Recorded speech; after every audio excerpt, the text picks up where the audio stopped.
Thailand और Vietnam के विदेश मंत्री भी होंगे शामिल। देश भर में हर्षोल्लास के साथ मनाया जा रहा है ईद उल अजहा का त्योहार। कोविड नियमों को ध्यान में रखते हुए मस्जिदों में किए गए खास इंतजाम। मस्जिदों में अदा की जा रही है खास नमाज। राष्ट्रपति, उपराष्ट्रपति और प्रधानमंत्री ने दी देशवासियों को शुभकामनाएं।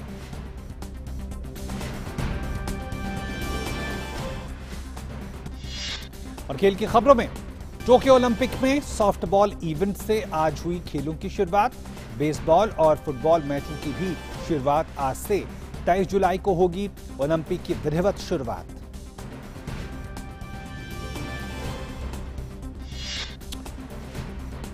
दूसरे वनडे में श्रीलंका को 3 विकेट से हराकर भारत ने सीरीज की अपने नाम। तेज गेंदबाज दीपक चाहर और भुवनेश्वर कुमार ने लिखी जीत की गाथा। मैच में नाबाद 69 रन और 2 विकेट लेने वाले दीपक चाहर ने जीता पहली बार man of the match.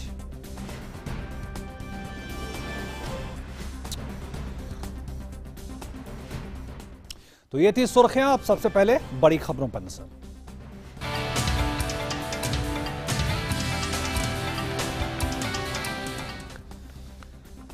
Bharatiya Janata party ने ऑक्सीजन मसले पर आज सभी राजनीतिक दलों के आरोपों का प्रेस कॉन्फ्रेंस करके इसके जरिए जवाब दिया है।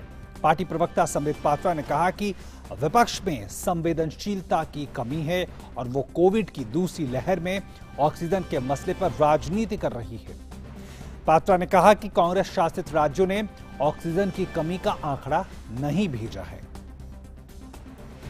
आपकी महाराष्ट्र की सरकार, आपकी छत्तीसगढ़ की सरकार जब ये खुद मान रही हैं कि यहां ऑक्सीजन की शॉर्टेज के कारण डेथ नहीं हुआ, आप ट्वीट करके पूरे देश में भ्रम फैला रहे हैं। और आज मैं मीडिया से भी कहूंगा कि ये लोग तो, इट इज एक्सपेक्टेड कि ये लोग तो झूठ बोलेंगे, भ्रम फैलाएंगे, अफरा तफरी का माहौल, कंफ्यूजन का माहौल बनाने की चेष्टा देश में करेंगे।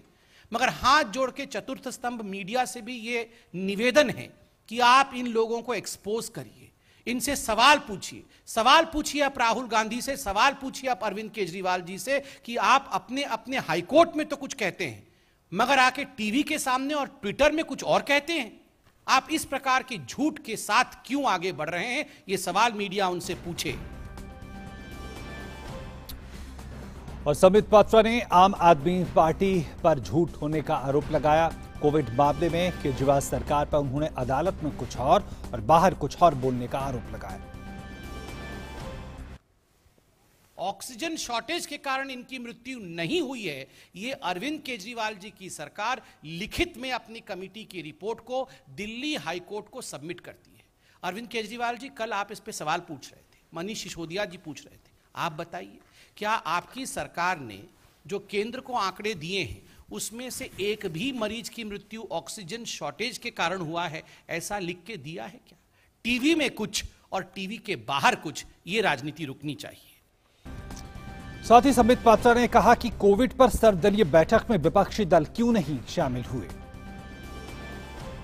प्रधानमंत्री नरेंद्र मोदी जी ने थर्ड वेव की प्रिपरेशन के लिए बुलाया।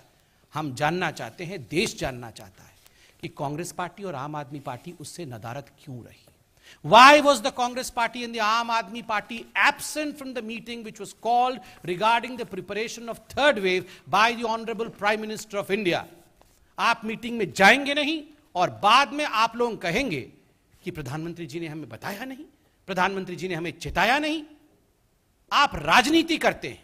आम आदमी पार्टी ने कहा कि हम कोविड के बारे में सुनना नहीं चाहते हैं। और हमारे साथ इस खबर पर ज्यादा जानकारी के साथ विक्रमजीत सिंह मौजूद हैं। विक्रम, सबसे बड़ी बात यही नजर आ रही कि जिस तरह से ऑक्सीजन की आपूर्ति को लेकर दूसरे वेव के दौरान हमने राज्यों और उनके जो आरोपों प्रत्यारोपों का दौर देखा था, क्या अभी भी वो जारी है?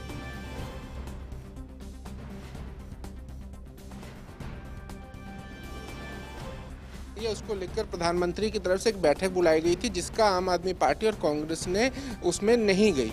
तो ऐसे में कहीं ना कहीं पर इस पर सवाल उठते हैं कि जब कोरोना जो है इस समय देश में है और कोरोना जो है अभी चल रहा है, तो ऐसे में कितना सही है कि जो बैठक, इस प्रकार की जो महत्वपूर्ण बैठकें होती हैं उसमें ना जाना। क्योंकि जिस प्रकार से राज्यों की तरफ से बीजेपी ने साफ तौर पर कहा कि जिस प्रकार से राज्यों की तरफ से आंकड़े आए हैं, तो राज्य जो हैं उसको इस बारे में चिंता करनी चाहिए कि उनके राज्यों में क्या हो रहा है, बजाय इसके कि वो इस पर सवाल उठाएं।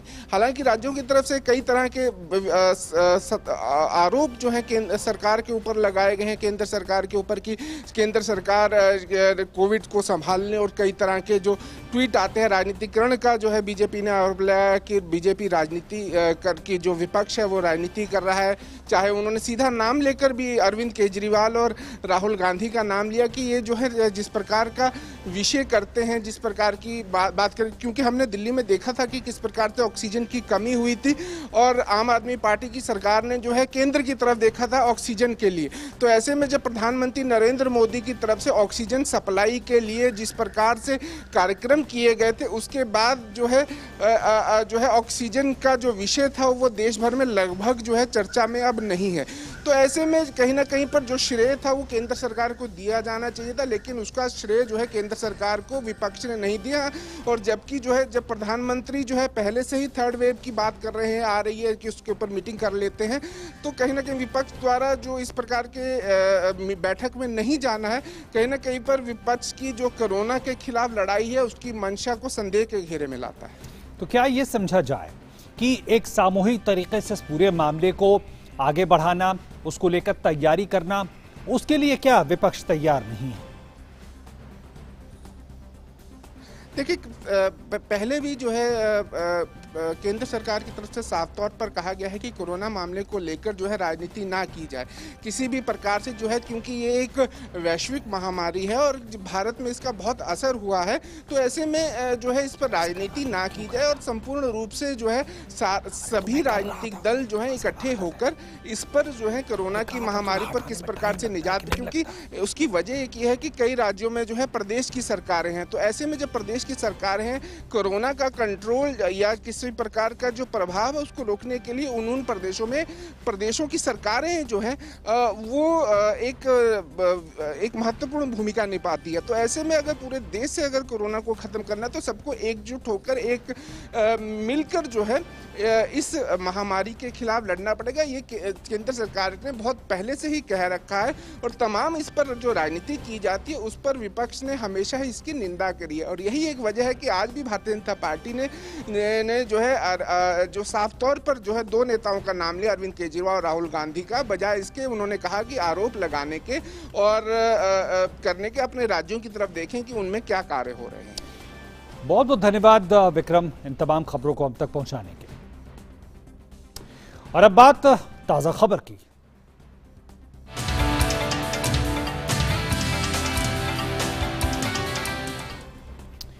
मॉनसून इस बार भले ही देर से आया हो, लेकिन अब अधिकतर हिस्सों में, देश के अधिकतर हिस्सों में पूरी तरह से सक्रिय हो चुका है।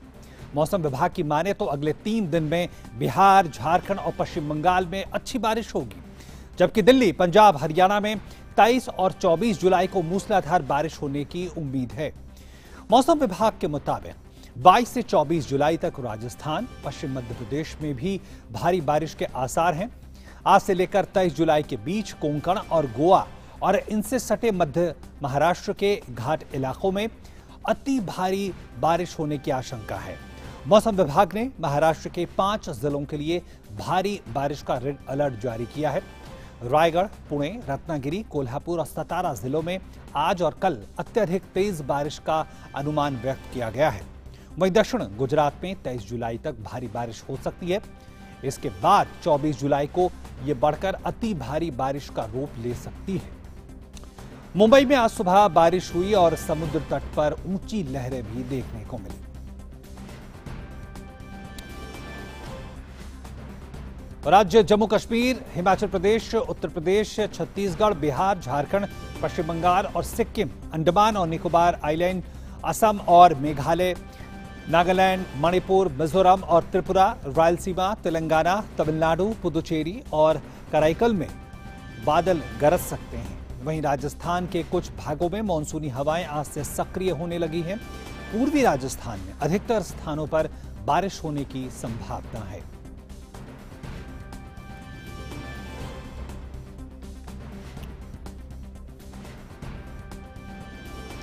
तो जिस तरह से हम देख रहे हैं कि मानसून लगभग पूरे देश में सक्रिय है और हम देख रहे हैं कि कई जगह नदियां खतरे के निशान से ऊपर भी बहने की खबरें हैं। महाराष्ट्र की बात करें तो वहां भी लगातार खासकर मुंबई में बारिश और कई ऐसी खबरें लगातार आ रही कि कई इलाकों में जल भराव की समस्या बन गई है। कई जगहों पे शहरों में पानी घरों में घुस गया है। तो एक तरह से देखा जाए तो मुंबई एक बार फिर से पानी पानी होती हुई दिख रही है। हालांकि हमने पिछले दिनों जब बारिश कम हुई थी तो कुछ वहां पे राहत के आसार थे, लेकिन इस वक्त महाराष्ट्र के 5 जिलों के लिए बारिश का रेड अलर्ट जारी किया गया है। देश के दूसरे हिस्सों की बात करें तो दिल्ली और उत्तर प्रदेश के अनेक हिस्सों में अगले 24 घंटों के दौरान बारिश का पूर्वानुमान जताया गया है। तो इस तरह से हम देखें तो मानसून पूरे देश में सक्रिय है, लगातार अच्छी बारिश हो रही है देश के कई इलाकों में। हम जरा मुंबई का हाल जानते हैं और हमारे संवाददाता शिशिर सेलार जुड़ गए हैं सीधे मुंबई से। शिशिर, जिस तरह से खबरें हैं कि मुंबई में लगातार बारिश हुई, उसकी वजह से कई जगह जल जमाव की समस्या पैदा हुई है, घरों में पानी घुसने की भी खबरें हैं। क्या इस वक्त का अपडेट है मुंबई के लिए? बिल्कुल, देखिए ओपी, खास तौर पर बात करें तो मुंबई और खास तौर पर महाराष्ट्र के कोस्टल बेल्ट की और कर्नाटक के कोस्टल बेल्ट की, चूंकि यहाँ पर एक लो प्रेशर बेल्ट बना हुआ है, जिसके कारण महाराष्ट्र का जो कोस्टल इलाका है और साथ ही साथ जो कर्नाटक का कोस्टल इलाका है, यहाँ पर जो है भारी बारिश अगले 3 से 4 दिनों में होगी। इस प्रकार की जो है प्रेडिक्शन IMD ने इससे पहले दिया था और उसी की तर्ज पर आज अगर देखा जाए तो फिर चाहे वो मुंबई सटा हुआ इलाका है, पालघर जिला जो है मुंबई सटा हुआ, या फिर थाने जिला है, यहाँ पर आज सुबह से काफ़ी ज़्यादा बारिश हो रही है। हालांकि मुंबई में भी हमने देखा कि रुक रुक कर बूंदाबांदी जरूर हो रही है, लेकिन इन इलाकों के अलावा अगर महाराष्ट्र की बात करें तो महाराष्ट्र का जो वेस्टर्न महाराष्ट्र का जो बेल्ट है, जिसे हम कोंकण घाट कहते हैं, तो इस कोंकण घाट में कोल्हापुर बात करें, सातारा, सांगली की हम बात करें तो यहाँ पर सबसे ज़्यादा बारिश इस वक्त हो रही है। कोल्हापुर की अगर बात करें तो कोल्हापुर में IMD ने रेड अलर्ट जो इससे पहले जारी किया था, ये प्रेडिक्शन दिया था IMD ने, चूंकि यहाँ पर जो प्रेशर है समुद्र में बना हुआ, उसके कारण जो है इन वेस्टर्न घाट्स पर जो है ज़्यादा बारिश होगी। कोल्हापुर का इलाका उसी के अंदर आता है, तो इसीलिए हम देख पा रहे हैं कि कोल्हापुर में ज़्यादा बारिश पिछले 1-2 दिनों से हो रही है और अभी भी अगर देखा जाए कोल्हापुर में रेड अलर्ट जारी किया गया है। साथ ही साथ कोल्हापुर की जो नदी है पंचगंगा नदी, वो भी अगर देखा जाए काफ़ी उफान पर है और इसीलिए पंचगंगा नदी के जो आसपास का जो पूरा परिसर है उनको जो है अलर्ट कर दिया गया है। जो लोग हैं वहाँ से उनको शिफ्ट कर दिया गया है। कोल्हापुर सटा हुआ इलाका है सातारा, सांगली का, यहाँ पर जो है लोगों को भी कहा गया है कि वो भी सतर्क रहे, क्योंकि मैंने देखा जिस प्रकार से जो नदी है इस वक्त वो पूरी उफान पे और इसीलिए इसका कहीं ना कहीं असर लोगों पर ना पड़े, इसलिए एहतियाती कदम उठाए गए हैं। कोंकण की बात करें तो रत्नागिरी, सिंधुदुर्ग और रायगढ़ जो डिस्ट्रिक्ट है, यहाँ पर भी पिछले 2 दिनों से लगातार बारिश हो रही है। कुछ गाँव का संपर्क जो है टूट चुका था, चूंकि जो ब्रिज है वो पानी में पूरी तरह से बह गए थे। तो ऐसे में जो लोकल अथॉरिटीज़ है वो भी इस वक्त मुस्तैद है और साथ ही साथ जो स्टेट डिजास्टर टीम है उसको भी अलर्ट किया गया है। मुंबई का रुख करेंगे। ओपी, मुंबई की अगर बात करें तो मुंबई में कल रात से अगर देखा जाए तो रुक रुक कर बारिश हो रही है, लेकिन जिससे हमने देखा कि पिछले कुछ दिनों में पूरे मुंबई में बरसात हुई थी और पूरे मुंबई ठप हो गई थी। आज कुछ उस तरह का नज़ारा नहीं है, लेकिन उसके बावजूद जो मुंबई से सटे हुए इलाके, जैसे मैंने कहा कि वसई, विरार, पालघर, ठाणे, इन जैसे इलाकों में अगर देखा जाए कल शाम से यहाँ पर बारिश हो रही है और इसीलिए कुछ जगह पर जो है जल भराव यहाँ पर दिखाई दे रहा है। इस वक्त मुंबई की लोकल ट्रेन अपने तयशुदा सीमा से चल रही है, वक्त पर चल रही है, उसमें किस प्रकार की जो है देरी नहीं है। और दूसरी बात, जिस प्रकार से हम देख पा रहे हैं कि पिछले दिनों भारी बारिश के कारण जो है ट्रैफिक था मुंबई एयरपोर्ट का, वो कुछ घंटों के लिए जो है बंद कर दिया गया था। हालांकि उसमें भी अभी कुछ बदलाव नहीं किए गए, लेकिन अगर बारिश इसी प्रकार से होती है तो मुंबई के जो निचले इलाके हैं वहाँ पर पानी भरना शुरू हो जाएगा। और दूसरी महत्वपूर्ण बात ओपी, जो हम हाई टाइड की बात करते हैं, क्योंकि समुद्र मुंबई से काफ़ी पास है, तो ऐसे में जो हाई टाइड के कारण जो पानी शहरों में आता है नालियों के जरिए, अगर इसी प्रकार से बारिश होती रही तो हाई टाइड के वक्त अगर देखा जाए तो फिर से जल भराव की स्थिति मुंबई में दिखाई देगी। चूंकि अब तक स्थिति सामान्य है और ये भी अनुमान है कि अगर बारिश रुक रुक हुई तो इसका ज्यादा असर नहीं होगा। जी, ये भी कहा जा रहा है कि मुंबई में अगले कुछ दिनों के लिए बुध, शुक्रवार और उन सब के आसपास ऑरेंज अलर्ट जारी किया गया, तो क्या इसे थोड़ी राहत की बात मानी जाए आने वाले दिनों के लिए? बिल्कुल, देखिए बात जहां तक इसकी करें तो राहत की बात जरूर है। खासतौर पर अगर मौसम की बात करें तो ऑरेंज अलर्ट जो है इससे पहले कल जो IMD ने दिया था कि मुंबई में हालांकि इतनी बारिश नहीं होगी, लेकिन जो मुंबई सटे हुए इलाके हैं उनमें ज़्यादा बारिश होगी, और उसके अनुसार ही आज हम देख पा रहे हैं कल रात से रुक रुक कर बारिश हो रही है। इसका ज़्यादा असर मुंबई वासियों पर अब तक नहीं हुआ, लेकिन जैसे मैंने इससे पहले कहा कि जो सटा हुआ इलाका है मुंबई से थाने ज़िले में अगर देखा जाए कई जगहों पर जो है लैंडस्लाइड की खबरें भी जो है कल रात को हमने देखा, परसों रात को हुई थी, इसमें 5 लोगों ने अपनी जान गंवा दी थी। वसई विरार जो इलाका है वो भी अगर देखा जाए पूरी तरह से पानी में लबालब भरा हुआ है, उसमें अगर देखा जाए रास्ते नहीं दिख पा रहे, ऐसे में ट्रेन की आवाजाही वो कहीं ना कहीं उस पर असर पड़ता दिखाई दे रहा है। पालघर में सबसे ज्यादा अगर देखा जाए, पालघर जिला पिछले 3 दिनों से लगातार बारिश की मार झेलता आ रहा है। वहां पर भी जो है प्रशासन ने कहा है कि आने वाले समय में ज्यादा बारिश वहां पर हो सकती है, तो ऐसे में मुंबई से सटे हुए इलाके वहां पर अब देखा जाए तो बारिश का ज्यादा जोर आने वाले 1-2 दिन में हम देख पाएंगे। जी तो हम देख रहे हैं महाराष्ट्र के पश्चिमी हिस्से में तो बारिश है, लेकिन जो विदर्भ का इलाका है वहां पे हल्की बारिश के ही अभी तक पूर्वानुमान जताए गए, तो क्या ये एक चिंता का भी विषय है? बिल्कुल, देखिए एक जगह पर हम नजारा देख पा रहे हैं जहां पर नदियां पूरे उफान पर, हम बात कर रहे हैं कोंकण की और पश्चिम महाराष्ट्र की, लेकिन वही दूसरी ओर अगर देखा जाए मराठवाड़ा और विदर्भ में वहां पर जो अनुमानित बारिश है वो अब तक नहीं हुई यहां पर, और इसीलिए IMD ने इससे पहले प्रेडिक्शन दी थी कि जो है विदर्भ में भी जो है बारिश हो सकती है, बिजली वहां पर गिर सकती है। हालांकि जिस प्रकार से जो एक अनुमानित बारिश हम कहते हैं कि विदर्भ में होनी चाहिए, मराठवाड़ा में होनी चाहिए, वो अब तक नहीं हुई। हालांकि इक्का दुक्का अगर हम जिले छोड़े विदर्भ के या फिर मराठवाड़ा के, वहां पर जो है बारिश हुई है, लेकिन अगर पैन विदर्भ हम बात करें फिर पैन मराठवाड़ा हम बात करें तो यहाँ पर अब तक बारिश पूरी तरह से नहीं हुई है, तो ये चिंता की जरूर बात है।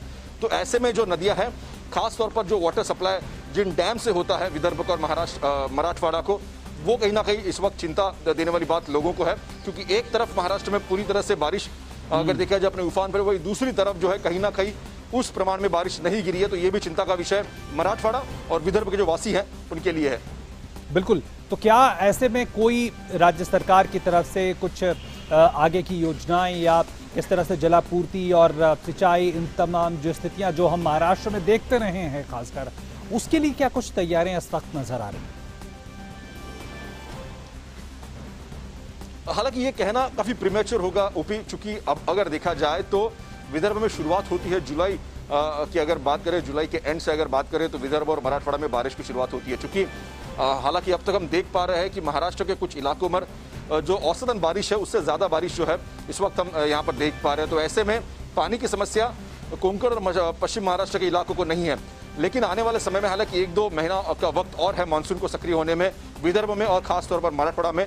तो ऐसे में IMD की तरफ से ये कहा गया है कि वहां पर भी जो अनुमानित बारिश होगी शायद उसको थोड़ा सा वक्त लग सकता है, क्योंकि कुछ कुछ जगह पर अगर देखा जाए सोइंग जो है वो की थी खरीफ की, हालांकि फिर बारिश न होने के कारण एक बार फिर से जो है वहां पर जो किसान है उनको सोइंग करनी पड़ती है, तो ऐसे में ये कहीं ना कहीं उनके लिए चिंता का विषय जरूर है। हालांकि इस बारे में जो नेता है विदर्भ के और मराठवाड़ा की, उन्होंने आवाज उठाई है कि सरकार जो इस पर ध्यान दे, अगर फिर से एक बार सोइंग करनी पड़ती है तो जो खामियाजा है वो किसानों को भुगतना पड़ता है, लेकिन अगर देखा जाए तो अगला और 1 महीना बाकी है, तो ऐसे में जो अनुमानित बारिश यहाँ पर होती है तो कहीं ना कहीं खुशी की लहर जरूर होगी विदर्भ और मराठवाड़ा में। बिल्कुल, निश्चित तौर पर उम्मीद करेंगे कि जो पूर्वानुमान है कि आखिरकार बारिश का समान वितरण होगा, विदर्भ मराठवाड़ा के इलाके में भी बारिश होगी, ये उम्मीद करेंगे। बहुत बहुत धन्यवाद शिशिर हमारे साथ जुड़ने के लिए। और अब नजर डालते हैं अन्य राष्ट्रीय खबरों पर।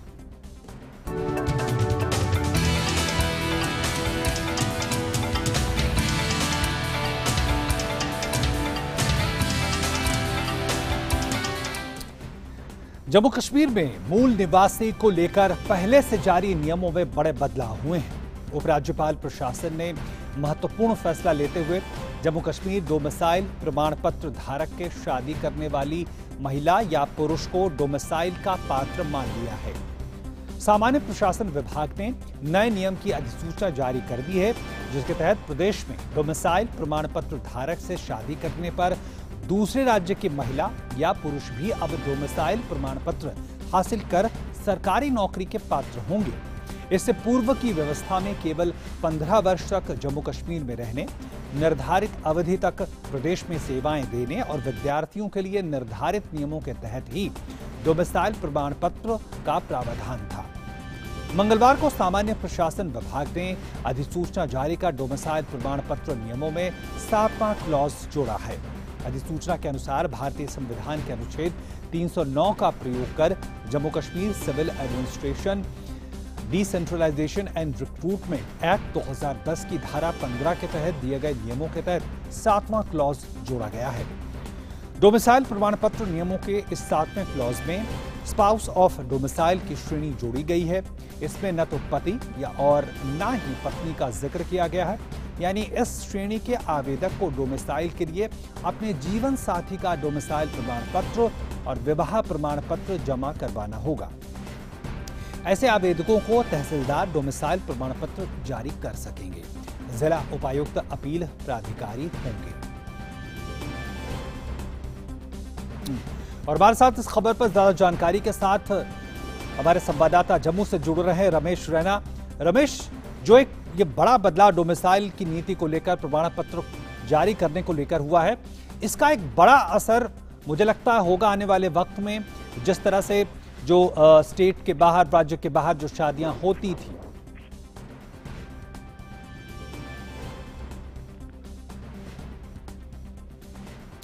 रमेश, क्या आप सुन पा रहे हैं? हाँ जी, हाँ जी। देखिए ओपी जी, आपने जैसे कहा कि अभी जो क्लास कल उन्हें जारी किया उपराज्यपाल के प्रशासन ने, उसमें क्या है कि उससे पहले हमारी जो महिला है उनको काफी दिक्कत आ रही थी। हालांकि अनुच्छेद जो 370 या 35 है उसके हटने के बावजूद भी ऐसे कई मामले ऐसे आ रहे थे जिसमें उनको महिलाओं को काफी दिक्कत आ रही थी, जिसमें जैसे डोमिसाइल प्रमाण पत्र धारक से शादी करने पर भी जो डोमिसाइल उनको नहीं मिल पा रहा था। लेकिन अभी जो कल प्रशासन ने जो 7वां क्लास उसमें जोड़ दिया, उससे जो हम महिलाएं हैं जहाँ उनके जो हस्बैंड हैं जो बाहर के, उनको ये प्रमाण पत्र मिलने में काफी आसानी होगी। और सिंपल सा क्लास में ये कि अब इनको खाली अब डॉक्यूमेंट्स से ज्यादा उसमें ऐड नहीं करने को, जमा नहीं करवाने होंगे, या तो एक मैरिज सर्टिफिकेट जमा करवाना होगा और जहाँ पर अपने स्पाउस का या अपने हस्बैंड का या वाइफ का और जो मैरिज का, शादी का जो प्रमाण पत्र का वो सामने देना होगा तहसीलदार के सामने, और वो उनको एक वो डोमिसाइल सर्टिफिकेट जारी कर सकेंगे। यानी एक काफी एक आसान तरीका इख्तियार किया गया। पहले महिलाओं को या कुछ लोगों को काफी दिक्कत आ रही थी इस प्रमाण पत्र को हासिल करने के लिए। तो हालांकि 2019 में 370 में हटा दिया गया था, 35A भी हटा गए थे, उसके बाद भी मतलब काफी दिक्कत आ रही थी ये डोमिसाइल सर्टिफिकेट हासिल करने में।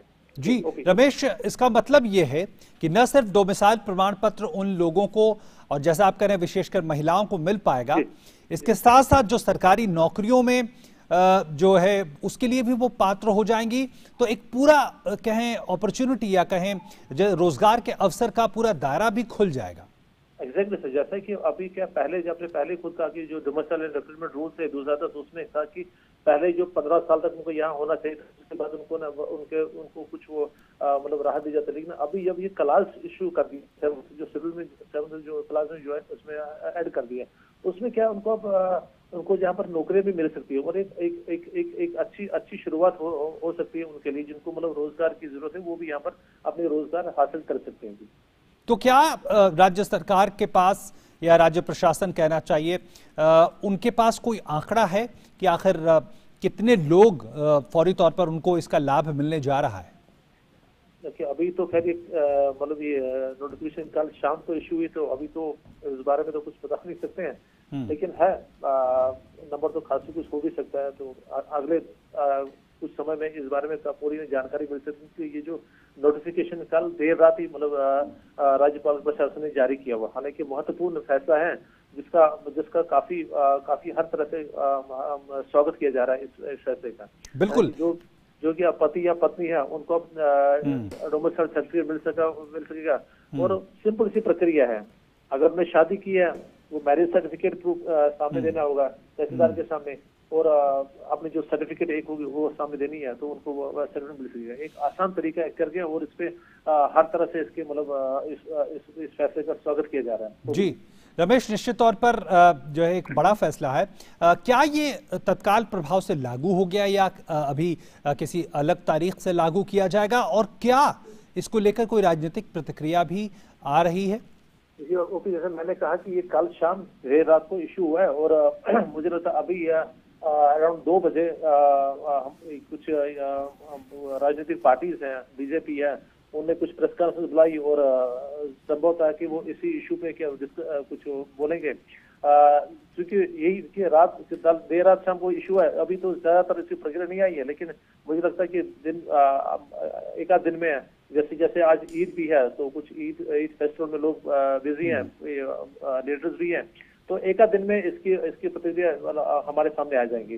लेकिन जहां तक हमने कुछ लोगों से बात की है सुबह से, जैसे सुबह से हमने कल देर रात पढ़ा यहाँ सुबह जब न्यूज पेपर्स में आया, तो जब हमने कुछ लोगों से बात की तो उन्होंने इस फैसले का स्वागत किया हुआ। लेकिन अभी जो राजनीतिक पार्टीज हैं उनका क्या उस बारे में क्या, तो वो शायद हमें एक आध दिन में इसको पता चल ही पाएगा। जी बिल्कुल, बहुत बहुत धन्यवाद रमेश इन तमाम जानकारियों और विश्लेषण के लिए। इस खबर को लेकर तो एक बड़ी खबर जम्मू कश्मीर से, जहां डोमिसाइल प्रमाण पत्र के जो पात्र हैं उसको लेकर नियमों में बदलाव किया गया है और एक बड़ा फायदा वहां के लोगों को मिलने जा रहा है। केंद्र सरकार ने कहा है कि देश की लगभग 40 करोड़ जनसंख्या अब भी कोविड से असुरक्षित है। भारतीय आयुर्विज्ञान अनुसंधान परिषद के महानिदेशक डॉक्टर बलराम भार्गव के अनुसार चौथे चरण का राष्ट्रीय सीरो सर्वेक्षण 70 जिलों में जून और जुलाई में कराया गया था। यह सर्वेक्षण 28,000 से अधिक लोगों के अलावा 7,000 से अधिक स्वास्थ्य कर्मियों पर किया गया। यह सीरो सर्वेक्षण पिछले 3 चरण के सर्वेक्षण से कुछ अलग था। चौथे चरण के इस सर्वेक्षण में 6 से 17 वर्ष के बच्चों को भी शामिल किया गया। डॉक्टर भार्गव ने बताया कि सर्वेक्षण में पाया गया कि देश की 67% से अधिक आबादी में एंटीबॉडी पाई गई है। उन्होंने बताया कि टीका नहीं लगवाने वाले 62% से अधिक, टीके की एक डोज लेने वाले 81% से अधिक और टीके की दोनों डोज लेने वाले 89% से अधिक लोगों में एंटीबॉडी पाई गई है। डॉक्टर भार्गव ने यह भी बताया कि सामान्य जनसंख्या के 2/3 लोगों में एंटीबॉडी पाई गई है। उन्होंने बताया कि 6 से 17 वर्ष तक की आयु के आधे से अधिक बच्चों में एंटीबॉडी पाई गई है। और वहीं भारत कोविड-19 के खिलाफ लड़ाई को मजबूत करने के लिए दुनिया का सबसे बड़ा टीकाकरण अभियान चला रहा है। देश में राष्ट्रव्यापी टीकाकरण अभियान के तहत देश में 41 करोड़ 54 लाख से अधिक कोविड टीकों की खुराक लगाई गई है। कोरोना के खिलाफ टीकाकरण अभियान में भारत तेजी से आगे बढ़ रहा है। वहीं पिछले 24 घंटों में 34,25,000 से अधिक कोविड के टीके लगाए गए हैं। केंद्र ने राज्यों और केंद्र शासित प्रदेशों को अब तक 43 करोड़ 25 लाख से ज्यादा कोविड टीके मुहैया करवाए हैं, जिसमें से राज्यों के पास 2 करोड़ 28 लाख से ज्यादा कोविड टीके अब भी बाकी बचे हैं, जिन्हें देना बाकी है। और वहीं देश में कोरोना वायरस के संक्रमण के दैनिक मामलों में लगातार गिरावट देखी जा रही है। स्वास्थ्य और परिवार कल्याण मंत्रालय के मुताबिक देश भर में पिछले 24 घंटों में 42,015 नए मामले सामने आए हैं। वहीं पिछले 24 घंटों में 36,977 मरीज उपचार करवाकर स्वस्थ हो चुके हैं, जिसके बाद देश में रिकवरी रेट बढ़कर 97.36% हो गई है। सक्रिय मामलों की संख्या कुल संख्या 4,07,170 हुई। साप्ताहिक पॉजिटिविटी रेट वर्तमान में 2.09% है और दैनिक पॉजिटिविटी रेट 2.27% हुआ है, जो लगातार 30 दिन से 3% से नीचे बना हुआ है। और वहीं भारतीय चिकित्सा अनुसंधान परिषद के अनुसार भारत में कल कोरोना के लिए 18,52,140 सैंपल टेस्ट किए गए।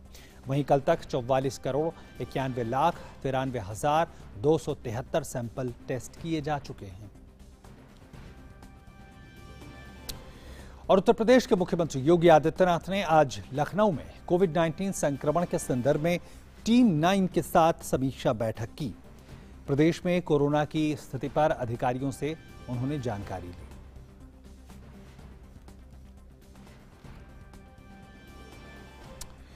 और मेडिकल ऑक्सीजन सिलेंडरों के जीवन काल में 3 गुना बढ़ोतरी करने के लिए भारतीय प्रौद्योगिकी संस्थान रोपड़ ने अपनी तरह की पहली ऑक्सीजन राशनिंग डिवाइस एमक्लेक्स विकसित की है, जो सांस लेने और रोगी द्वारा कार्बन डाइऑक्साइड छोड़ने के दौरान रोगी को ऑक्सीजन की आवश्यक मात्रा की आपूर्ति करती है। यह प्रक्रिया ऑक्सीजन की बचत करती है, जो वैसे अनावश्यक रूप से बर्बाद हो जाती है। अभी तक सांस छोड़ने के दौरान ऑक्सीजन सिलेंडर पाइप में रहा ऑक्सीजन भी उपयोगकर्ता द्वारा कार्बन डाइऑक्साइड छोड़े जाते वक्त बाहर निकल जाती है। इससे दीर्घ अवधि में बड़ी मात्रा में ऑक्सीजन का अपव्यय होता है। कोविड-19 की दूसरी लहर के दौरान मेडिकल ऑक्सीजन की मांग में कई गुना बढ़ोतरी हुई है। ये डिवाइस ऑक्सीजन की अवांछित बर्बादी को रोकने में सहायता करेगी। भारत में इस साल बर्ड फ्लू से पहली मौत का मामला सामने आया है। दिल्ली के एम्स में बर्ड फ्लू से 12 साल के बच्चे की मौत हो गई है, जो 2 जुलाई को एम्स अस्पताल में भर्ती हुआ था। इसके बाद मरीज के संपर्क में आने वाले सभी स्टाफ को एहतियातन आइसोलेट कर दिया गया है। नेशनल इंस्टीट्यूट ऑफ वायरोलॉजी ने H5N1 के संक्रमण की पुष्टि की है। विशेषज्ञों के मुताबिक भारत में किसी इंसान में बर्ड फ्लू का पहला मामला माना जा रहा है। बर्ड फ्लू से मौत की दर 60% है। अभी तक मनुष्यों में बर्ड फ्लू के ज्यादातर मामले दक्षिण पूर्वी एशियाई देशों में रिपोर्ट किए गए हैं। लखनऊ के संजय गांधी परास्नातक आयुर्विज्ञान संस्थान में भर्ती उत्तर प्रदेश के पूर्व मुख्यमंत्री कल्याण सिंह की हालत नाजुक बनी हुई है और उन्हें जीवन रक्षक प्रणाली पर रखा गया है।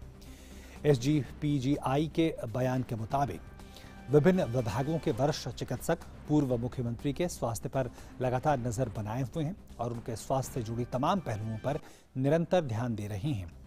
SGPGI के निदेशक प्रोफेसर RK धीमान कल्याण सिंह के इलाज की बारीकी से निगरानी कर रहे हैं। राजस्थान और हिमाचल प्रदेश के राज्यपाल रह चुके कल्याण सिंह को 4 जुलाई को संक्रमण और नींद बेहोशी के कारण SGPGI में भर्ती करवाया गया था। इससे पहले उनका इलाज राम मनोहर लोहिया चिकित्सा संस्थान में किया गया था। भारतीय पुरातत्व सर्वेक्षण ने स्वतंत्रता दिवस समारोह के चलते लाल किला को आज से 15 अगस्त तक पर्यटकों के लिए बंद कर दिया है। भारतीय पुरातत्व सर्वेक्षण विभाग के आदेश में यह कहा गया है कि प्राचीन स्मारक और पुरातत्व स्थल और अवशेष नियमों 1959 के नियम 6 के तहत आज से लाल किले के अंदर 15 अगस्त तक कोई प्रवेश नहीं होगा। यूनेस्को ने मध्य प्रदेश के ग्वालियर और ओरछा शहरों को ऐतिहासिक शहरी भू परिदृश्य परियोजना के लिए चुना है। यह परियोजना वर्ष 2011 में शुरू की गई थी, जिसके तहत ऐतिहासिक शहरों की संस्कृति और धरोहर को संरक्षित रखते हुए उसका समग्र और योजनाबद्ध विकास किया जाता है। मुख्यमंत्री शिवराज सिंह चौहान ने वीडियो कॉन्फ्रेंसिंग के माध्यम से प्रदेश के ग्वालियर और ओरछा शहरों के लिए यूनेस्को की ऐतिहासिक शहरी भूदृश्य परियोजना का शुभारंभ किया। इस अवसर पर उन्होंने कहा कि यूनेस्को की इस परियोजना से मध्य प्रदेश में पर्यटन को नया आयाम मिलेगा। पर्यटन के विकास के साथ ही रोजगार के अतिरिक्त अवसरों का भी सृजन होगा। इस परियोजना में दक्षिण एशिया के 6 नगर पहले से शामिल हैं। भारत के अजमेर और वाराणसी पहले से ही इसमें शामिल हैं। ओरछा और ग्वालियर को 7वें और 8वें नगर के रूप में शामिल किया गया है। इन शहरों के विकास के प्रबंधन योजना यूनेस्को द्वारा बनाई जाएगी और यहाँ के इतिहास, संस्कृति, खान पान, रहन सहन, आर्थिक विकास, सामुदायिक विकास सहित सभी पहलुओं को इसमें शामिल किया जाएगा। भारत सरकार और मध्य प्रदेश सरकार द्वारा सम्मिलित रूप से ऐतिहासिक और सांस्कृतिक स्वरूप निखारते हुए इसका विकास किया जाएगा। और विदेश मंत्री डॉक्टर एस जयशंकर आज कंबोडिया के विदेश मामलों के मंत्री और अंतर्राष्ट्रीय सहयोग मंत्री प्राक सोकोन के साथ 11वीं मेकांग गंगा सहयोग मंत्री स्तरीय बैठक की सह अध्यक्षता करेंगे। ये बैठक वर्चुअल होगी।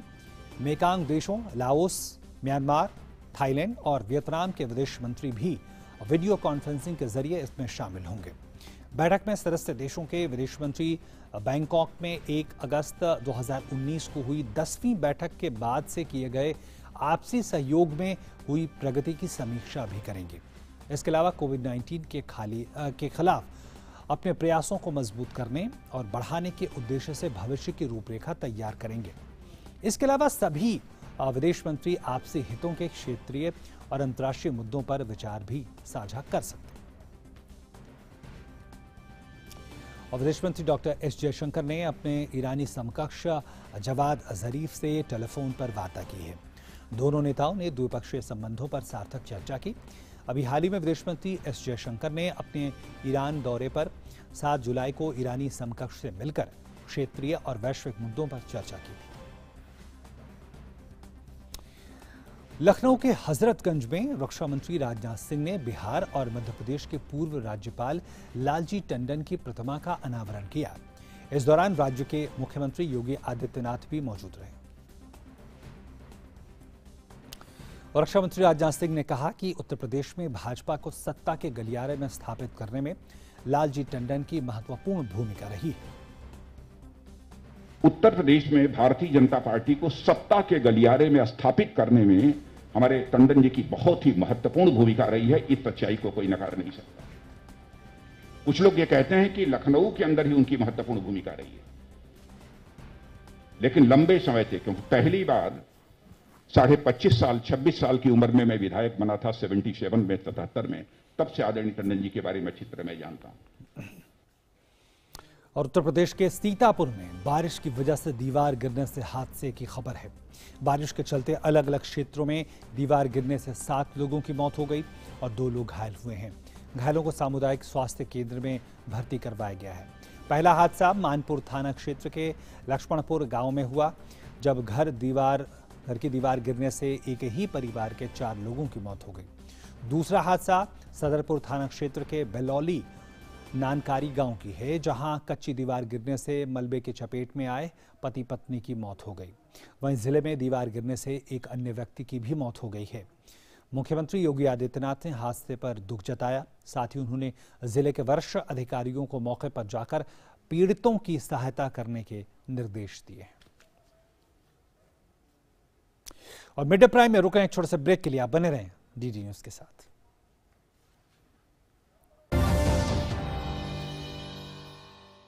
देखिए, आपके घर की एक एक दीवार चीख चीख कर कह रही है कि अच्छी सीमेंट क्यों नहीं लगाई। अगर वंडर सीमेंट लगाते तो दीवारें इतनी मजबूत होती कि आपके घर की दीवारों में बिल्कुल दरारें नहीं पड़ती। वंडर सीमेंट, जब भी आए भला कर जाए।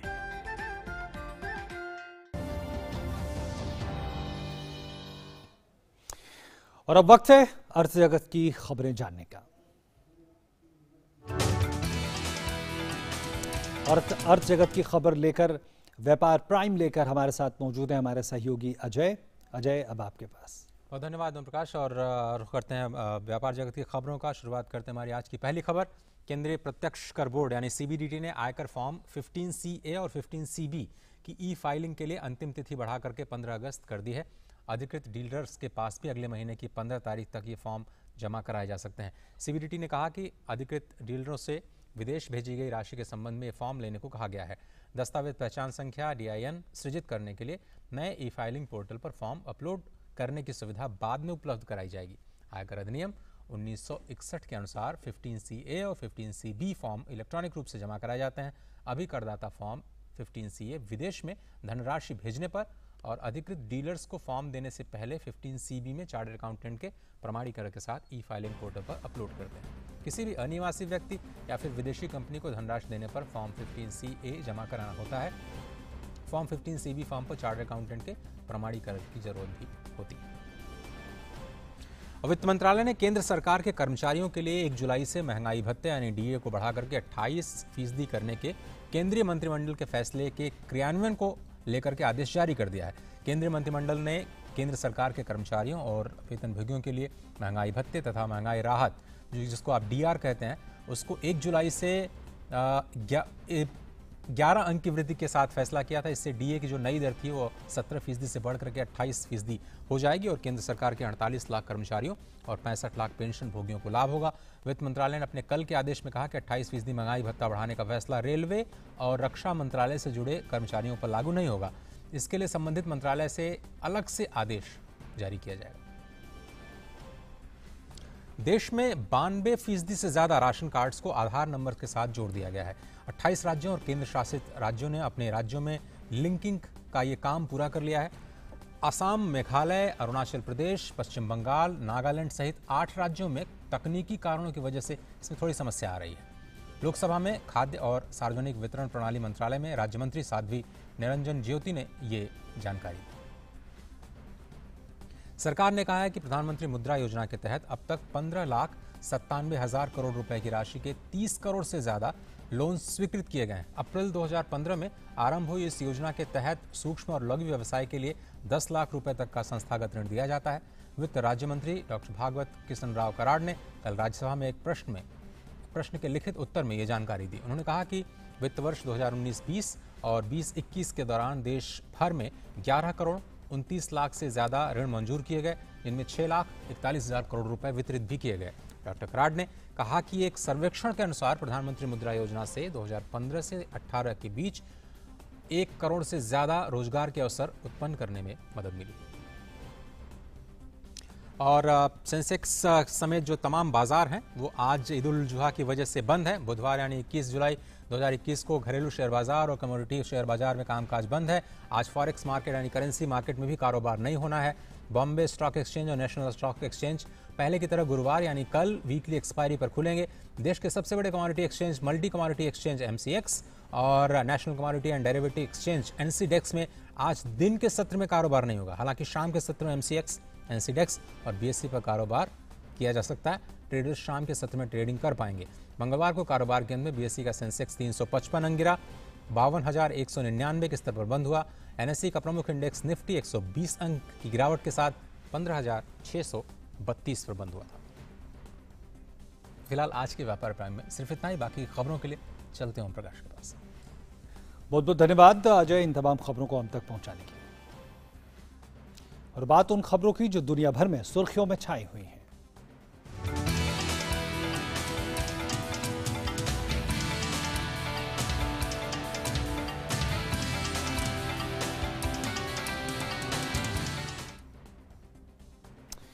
जलवायु पर अमेरिकी राष्ट्रपति के विशेष दूत जॉन कैरी ने कहा है कि जलवायु परिवर्तन की समस्या से निपटने के लिए दुनिया को कोविड महामारी के खत्म होने का इंतजार नहीं करना चाहिए। लंदन के रॉयल बॉटनिक गार्डन में बोलते हुए जॉन कैरी ने कहा कि अगर दुनिया के देश ग्लोबल वार्मिंग की समस्या से नहीं निपटेंगे तो कोरोना वायरस से होने वाले खतरे बढ़ जाएंगे। कैरी ने कहा कि COP26 सम्मेलन जलवायु परिवर्तन की समस्या से निपटने के प्रयासों में एक अहम मोड़ होना चाहिए और दुनिया के पास जलवायु संकट की समस्या का समाधान करने के लिए काफी कम समय है।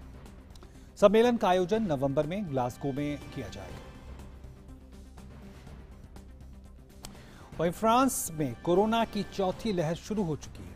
फ्रांस के स्वास्थ्य मंत्री ओलिवियर वेरन ने यह कहा है कि देश में पिछले 24 घंटों में 18,000 नए मामले सामने आए हैं। फ्रांसीसी सरकार कोरोना के खिलाफ लड़ाई में नई रणनीति के साथ आगे बढ़ रही है। वहीं कोरोना की नई लहर से हॉस्पिटलों में दबाव बढ़ने और उस पर काबू पाने के लिए नई योजनाएं बनाई जा रही हैं। देश में स्वास्थ्य कार्यकर्ताओं के लिए टीकाकरण अनिवार्य कर दिया गया है। और अमेरिका में व्हाइट हाउस के मुख्य चिकित्सा सलाहकार डॉक्टर एंथनी फॉसी ने कोरोना के नए संक्रमण डेल्टा वेरिएंट पर चिंता जताते हुए कहा है कि डेल्टा वेरिएंट इस समय अमेरिका के लिए सबसे बड़ा खतरा बना हुआ है। अमेरिका की सीनेट में डेल्टा वेरिएंट पर चर्चा की गई, जिसमें बताया गया कि अमेरिका के कुछ हिस्सों में डेल्टा वेरिएंट संक्रमण के 80% से अधिक नए मामलों के लिए ये जिम्मेवार है। अमेरिकी कोविड-19 विशेषज्ञों का कहना है कि डेल्टा वेरिएंट एक व्यक्ति से दूसरे व्यक्ति में अधिक तेजी से फैलने में सक्षम है।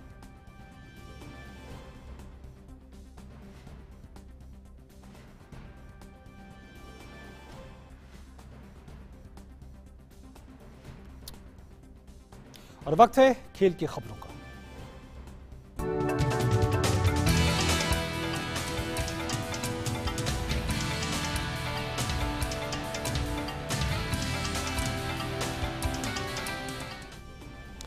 और खेल की खबरें लेकर हमारे सहयोगी तेजिंदर अब हमारे साथ हैं। तेजिंदर, अब आपके पास। शुक्रिया ओम प्रकाश। और दीपक चहर की साहसी पारी की बदौलत भारत ने दूसरे एक दिवसीय मुकाबले में श्रीलंका को 3 विकेट से हरा दिया। इस जीत के साथ ही भारत ने 3 मैचों की सीरीज अपने नाम करते हुए 2-0 की अजय बढ़त बना ली है। श्रीलंका से जीत के लिए मिले 276 रन के लक्ष्य का पीछा करने उतरी भारतीय टीम एक समय 197 रन पर 7 विकेट गंवाकर संघर्ष करती दिखाई दे रही थी।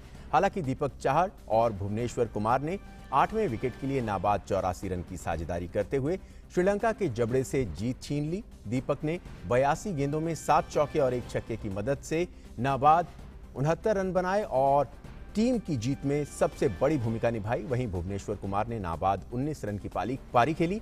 दूसरा वनडे खेल रहे सूर्य कुमार यादव ने 44 गेंदों पर 53 रन की पारी खेली, जबकि मनीष पांडे ने 31 गेंदों में 37 रन बनाए। दीपक चाहर को वनडे करियर में पहली बार मैन ऑफ द मैच का पुरस्कार दिया गया। और इससे पहले श्रीलंका ने टॉस जीतकर बल्लेबाजी करते हुए निर्धारित 50 ओवर में 9 विकेट पर 275 रन का स्कोर खड़ा किया था। श्रीलंका की ओर से चरित असलंका ने 65 रन की पारी खेली, वहीं अविष्का फर्नांडो ने 50 रन बनाए।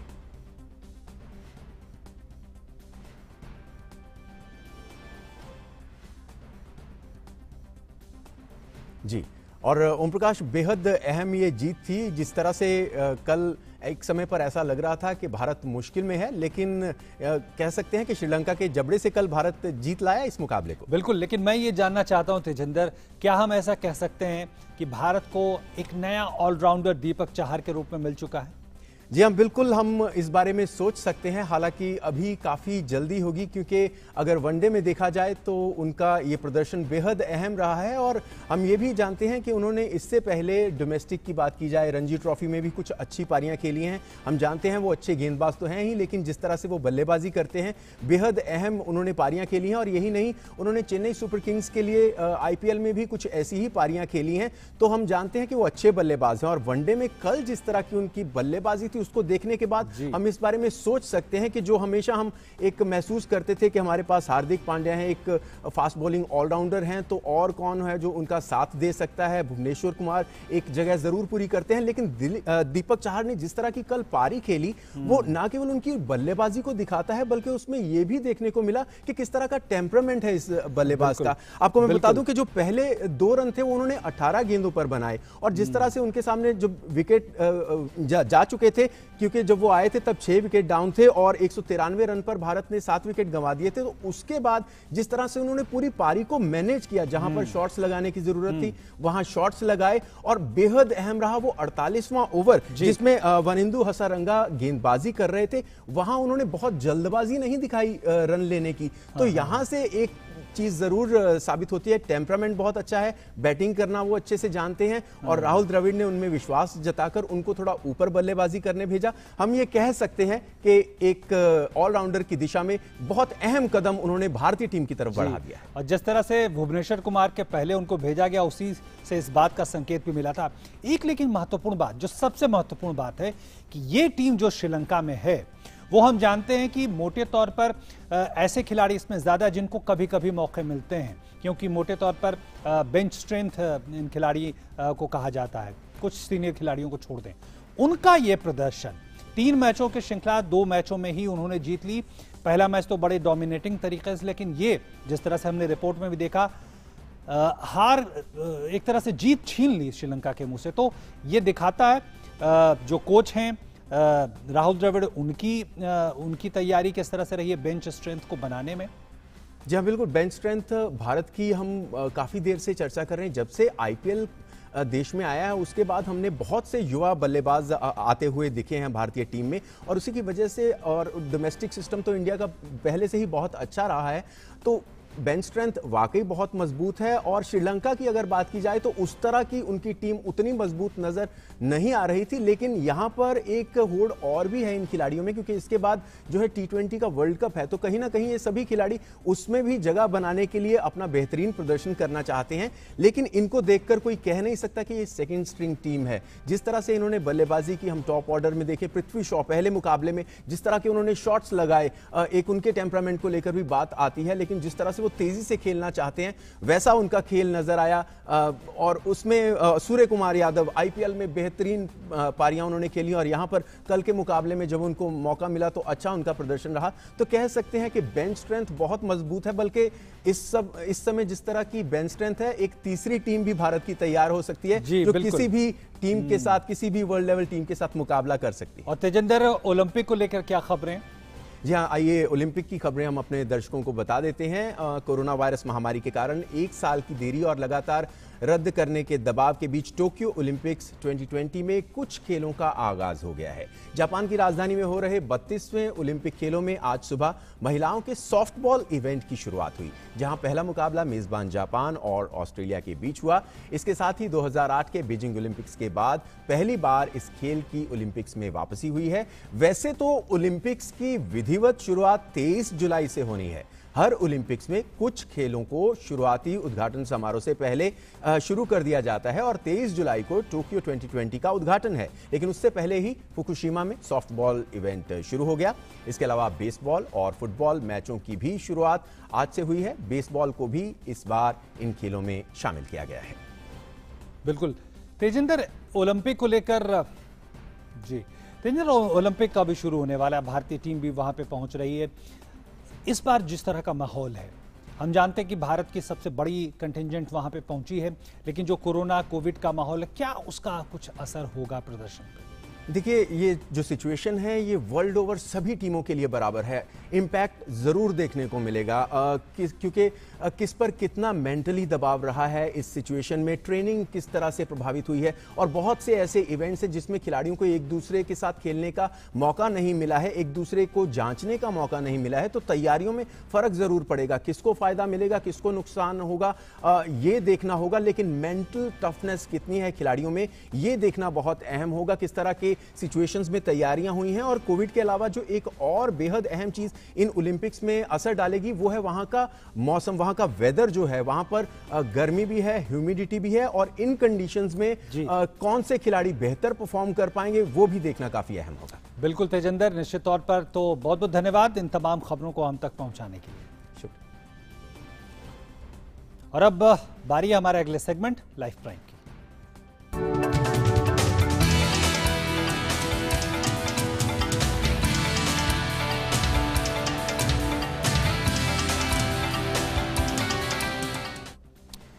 देश भर में आज ईद उल अजहा का त्यौहार हर्षोल्लास के साथ मनाया जा रहा है।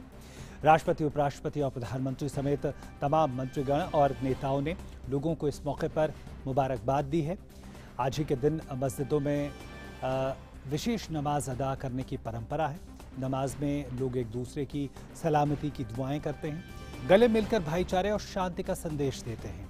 कोरोना महामारी के कारण बीते साल की तरह इस साल भी बकरीद का त्यौहार कोरोना नियमों का पालन करते हुए मनाया जा रहा है।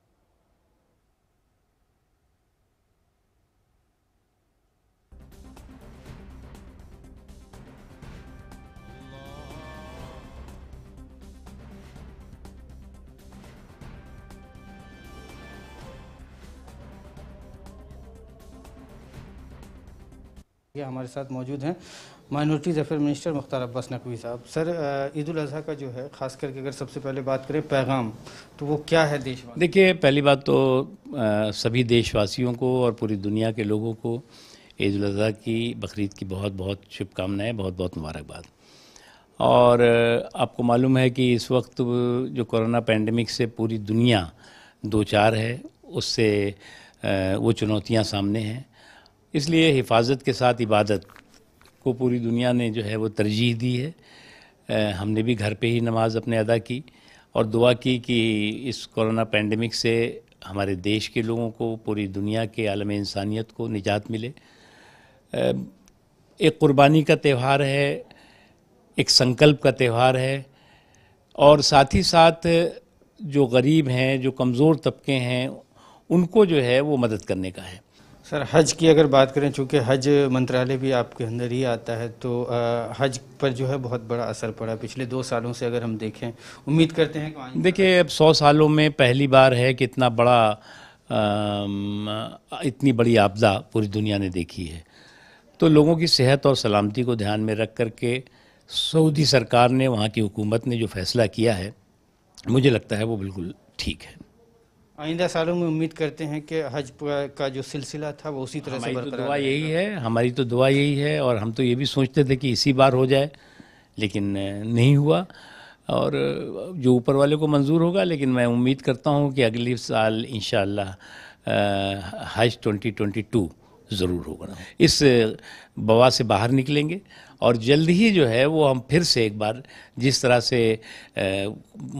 जुनून और जज्बे के साथ जो है वो त्यौहार मनाते थे, मनाएंगे। तो हिफाजत के साथ इबादत, ये कहना है minorities affair minister Mukhtar Abbas Naqvi साहब का। उन्होंने कहा कि हिफाजत के साथ इबादत जो है की जाए और ख़ास करके ईद उल अज़हा के मौके पर तमाम तरह के एहतियात बरती जाएँ। दिल्ली से कैमरामैन सुरेंद्र के साथ मसरूर फैज़ी, DD न्यूज़ के लिए। और अब मशहूर गीतकार आनंद बख्शी के लिखे गीत आज भी कानों में शब्द घोलते हैं। ऐसे ही मधुर और सदाबहार गीत लिखने वाले आनंद बख्शी की आज जयंती है। रावलपिंडी में 21 जुलाई 1930 को उनका जन्म हुआ था। तो चलिए उनके कुछ गीतों के जरिए उन्हें श्रद्धांजलि देते हैं। और इस मिड डे प्राइम के आज के सफर में इतना ही। नमस्कार।